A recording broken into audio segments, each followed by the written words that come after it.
Hello, I'm Gail Ellis and welcome to PEPELT, Picturebooks in European Primary English Language Teaching, and to our March theme of Pancakes and our book of the month, which is Mr. Wolf's Pancakes by Jan Fernley. I talk about multiliteracies and Sandy has talked a little bit about intertextuality and the references to numerous nursery rhymes and fairy tales throughout the story, which is also linked to visual literacy. So I'm going to talk about learning and cultural literacy. The wolf is very often portrayed in fairy tales or picture books as the villain. But in Mr. Wolf's Pancakes, Mr. Wolf is a polite and kind person. And he also shows great awareness of his own strengths and weaknesses. And throughout the story, he demonstrates traits of perseverance, resilience, and autonomy. Now, Mr. Wolf's Pancakes is based on a similar structure to The Little Red Hen, which means that there's a repeating pattern as we follow the wolf through the pancake making process from his original idea right through to when he eats the pancakes, the final result. So he starts off, he needs a recipe. And here's our first repeating pattern. But wolves can't read very well. He then needs to write a shopping list to help him remember the ingredients he needs to buy. But wolves aren't very good at writing. He then needs to count out his money to make sure he's got enough money to buy his ingredients. But wolves aren't very good at counting. And then he needs to make his pancakes, but wolves aren't very good at cooking. So he decides to ask his neighbours for help, and each time he is rudely rebuffed. But after each refusal of help, he doesn't give up. He decides to help himself. And here we come to another repeating pattern in the story.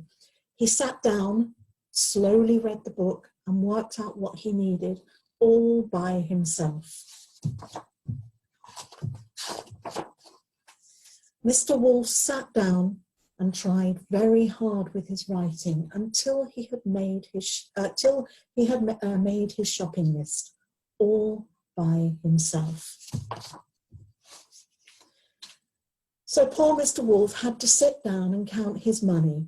It took him a long time and he had to check it 3 times before it was right, but he did it all by himself. He looked at his list, remembered what he needed, counted his money, and carried the eggs, flour, and milk home, all by himself. Mr. Wolf went home and started to make the pancakes, all by himself.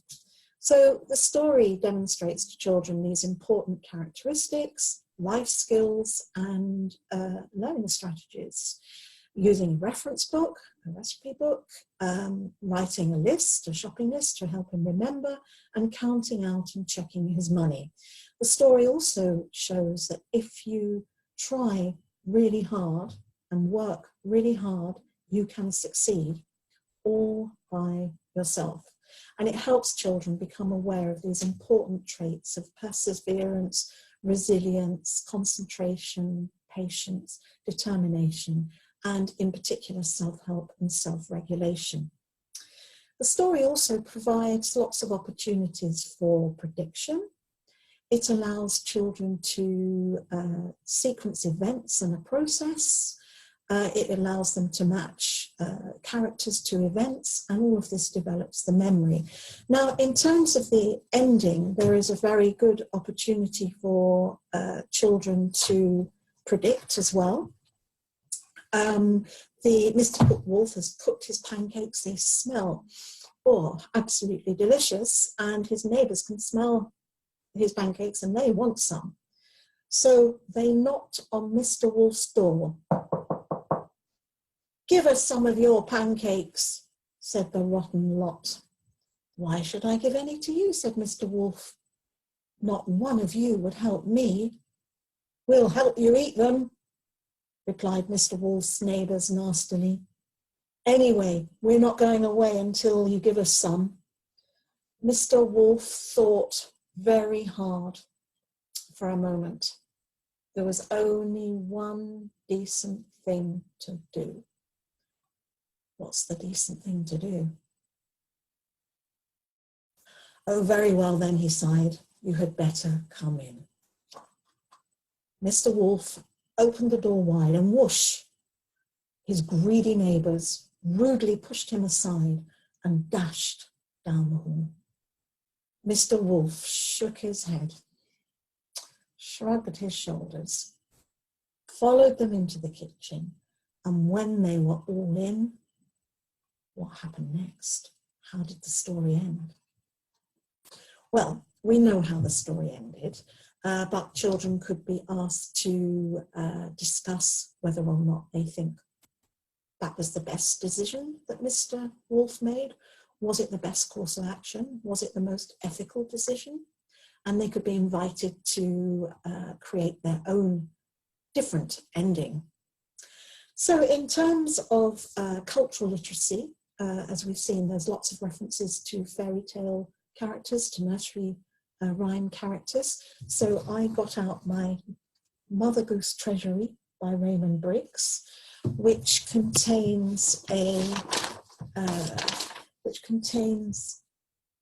acknowledgements and grateful thanks to Peter and Iona Opie. And I had a great time revisiting a lot of these traditional rhymes, and children are bound to know one or two of these rhymes, and they can choose one or two that they would like to chant or learn, and they could also compare them with nursery rhymes that are similar in their own language. Also, in terms of cultural literacy, we could ask children to research pancakes around the world or pancakes in their own country. For example, where I live in France, pancakes are called crêpes, and they are traditionally eaten on the 2nd of February for Candlemas, which in French is La Chandeleur. And this is a festival which stems from pagan traditions to celebrate the fertility of the earth and the beginning of the end of winter. And in France, crêpes, though, are eaten throughout the year. They are very popular. There are restaurants specializing in crêpes called crêperies. And it's very traditional to drink a glass of cider with your pancake.